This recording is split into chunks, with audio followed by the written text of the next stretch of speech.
Hey guys and gals, it's your buddy Drew from Living History's Mysteries and Ferocious Feline Productions. You know, one of the coolest parts of doing what I do is not just looking into that normal history that everybody's heard about, but looking into those historic oddities, those stories that people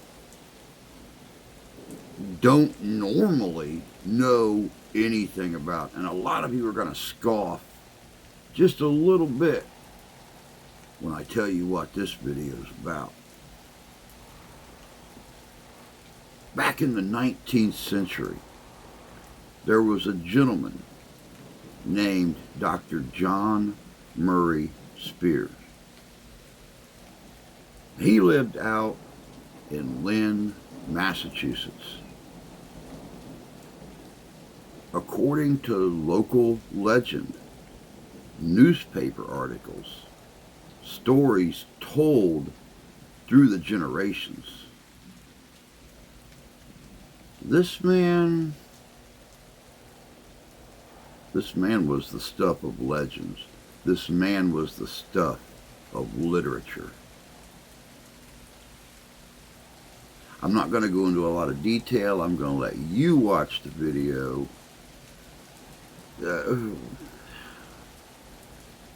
I don't even know what to say about this.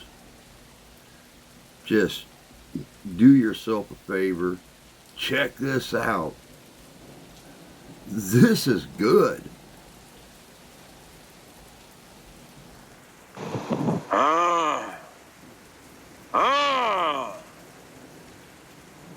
Friend good, Lynn bad. Spiritualism confusing. Hello, I'm Dr. Vitka from Dr. Vitka's Myths, Legends, and Lore, and today we're going to Lynn, Massachusetts, to High Rock Tower to explore a strange story of a real-life mad scientist who tried to create artificial life here in Massachusetts. Join us for this next strange story. Lynn, Massachusetts. Boston's neighboring blue-collar city, rapidly being gentrified, recently was named one of the best places to live in the greater Boston area. Despite that fact, the city of firsts, the Ocean City, is still mostly known by the age-old rhyme. Lynn, Lynn, city of sin, you won't come out the way you went in. While the benefits and drawbacks of living in Lynn are clearly visible, most locals have no idea that in the mid-1800s, Lynn was a hotbed of spiritualist activity.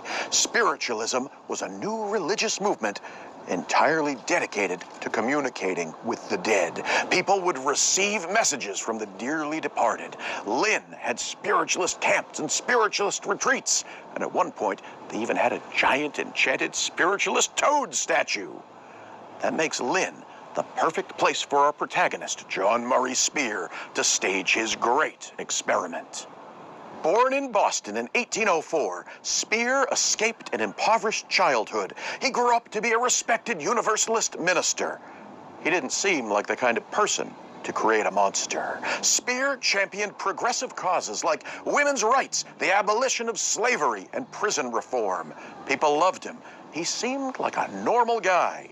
There was no indication that he was going to create something strange. Spear didn't seem like the kind of person who would make an abomination, but that perception was about to change. While in Portland, Maine, giving a lecture against the evils of slavery, a racist mob beat Spear into a coma. Spear eventually recovered, but he was a different person now. He was changed. Spirits were giving him messages. And not just any spirits. These were ghosts of great ministers and heroes of the American Revolution. These ghosts had a mission for Spear. He was going to heal people. The ghosts sent him out to meet people with mysterious ailments. And despite having no doctor training whatsoever, Spear, amazingly, sometimes was able to heal these people. Spear also started showing up on college campuses and giving lectures of things he was completely unqualified to talk about. Yet somehow, the spirits had him making sense. Some professors were very impressed that Spear had encyclopedic knowledge of things he should have had no inkling about. Energized by his success, Spear gave himself fully over to the spirits, and a new group of ghosts moved into his mind and body. But these weren't just any spirits. These were important spirits. Spear said this time Benjamin Franklin was talking to him, and possibly even Jesus Christ. This new group of ghosts had a new mission. He was going to build something for them, something they called new motive power, the electrical infant. It was something, all right. What was it going to do? Well, this was going to heal the world. It would be perpetual motion. It would be unstoppable energy to power the world and heal the sick. Spear didn't know what he was doing, but he figured if Ben Franklin, Jesus, and the rest of who called themselves the Association of the Electrolyzers was telling him to do it, he'd be able to make it happen. He was going to build a new god, a super robot god. That was Spear's new goal. He was going to build the electrical infant. And build it he did. The Spiritualists of Lynn invited Spear to use their shed, which was right near where High Rock Tower is today, to start assembling his electrical infant. Spear acquired masses of electrical components, great big plates of metal, wires, big cogs and wheels and gears. He assembled it without any known mechanical or scientific knowledge. There was talk of pulling energy from the airs, wind, water, fire, earth, element talk like from Captain Planet. The idea was that all this stuff would somehow come together, guided by the invisible hand of the spirits. All of this mess assembled together was something to behold. While there are no photographs of it that exist, some contemporary accounts describe it as looking like a classic man-shaped robots. Others say it was just a jumble of parts on a table, a box with wires. Big globes of metal were made to harness the electricity from the air, like something out of a classic Frankenstein movie. This apparatus cost the equivalent of $80,000 in today's money. Somebody must have wanted Spear to succeed. Somehow this humble minister from Boston assembled a small fortune to help build new motive power. A woman in Boston fell pregnant, yet there was no baby inside her. Luckily, she was a spiritualist, and the spirits told her she was carrying the spark of life for the new motive power. She was to be the mother of the electrical infant. She found her way to Spear's shack and began to play the role of the expectant mother. They called her the new Mary. For months, as Spear tinkered with his creation, she acted the part of the expectant mother. 9 months into the ordeal, it was time for the birth. Ben Franklin and the other ghost told Spear to don an elaborate robe covered with jewels and wires. People from all around the area gathered to watch the birth. The mother stepped forward. She started acting out the birth process, groaning and straining. People in attendance said it was a suggestive and shocking scene. After the final push, the room was silent. Not a soul moved. Was the electrical infant stillborn? But then, as quoted in the Boston Era newspaper, the thing moves! The electrical infant had been born. The paper said, the thing moved, but it never moved again. It was stillborn on the table. The electrical infant was dead, just a jumble of metal and wires and gems. Perhaps it had moved, or maybe it was just the wind. Maybe the excitement of the people in the room caused the illusion of motion. Whatever the case, for all of Spear's prayers and tinkering, for all the nursing of it that the new Mary tried to do, the new motive engine would not work. The new Mary eventually moved on, and so did the people of Lynn. They got out their pitchforks and torches and told Spear to pack it up. Spear left in a hurry. He thought he'd have better success in New York. He was invited to another spiritualist community, one which had even more spiritual energy than Massachusetts could have dreamed of. But when he got there, he met with a sad reception. They didn't want to deal with a Dr. Frankenstein. The new motive power was smashed. The robot messiah never got a chance. And that's the end of the sad story of the new motive power.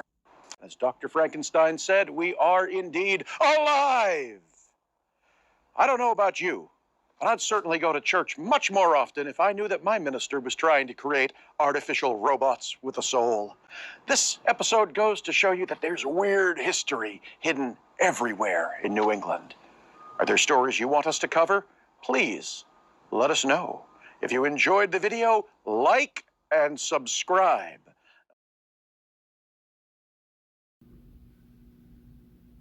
Welcome back. First off, I want to thank Dr. Vitka for telling this story of Dr. Spears, the Dr. Frankenstein of Lynn, Massachusetts.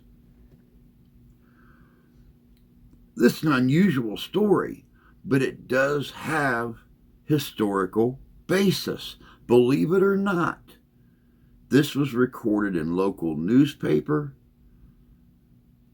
and many, many individuals passed these stories and their notes and everything that they had down generation to generation. Was this thing some kind of manipulated automaton?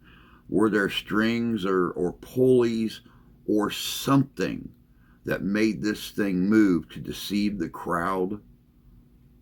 What about the woman who was pregnant with the spark of life? And whatever happened to Dr. Spears?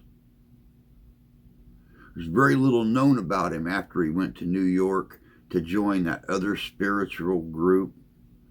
He just pretty much vanished into thin air. I told you, it's these historical oddities that keep me going. And well, you don't get much odder than this. When Mary Shelley wrote her story of Dr. Victor Frankenstein and Frankenstein's monster, was it based on stories of Dr. Spears?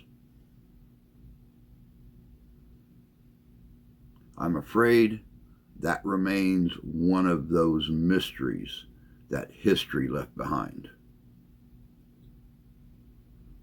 But that's all we got for you today. I hope you enjoyed this look at the Dr. Frankenstein of Lynn, Massachusetts, Dr. John Murray Spears.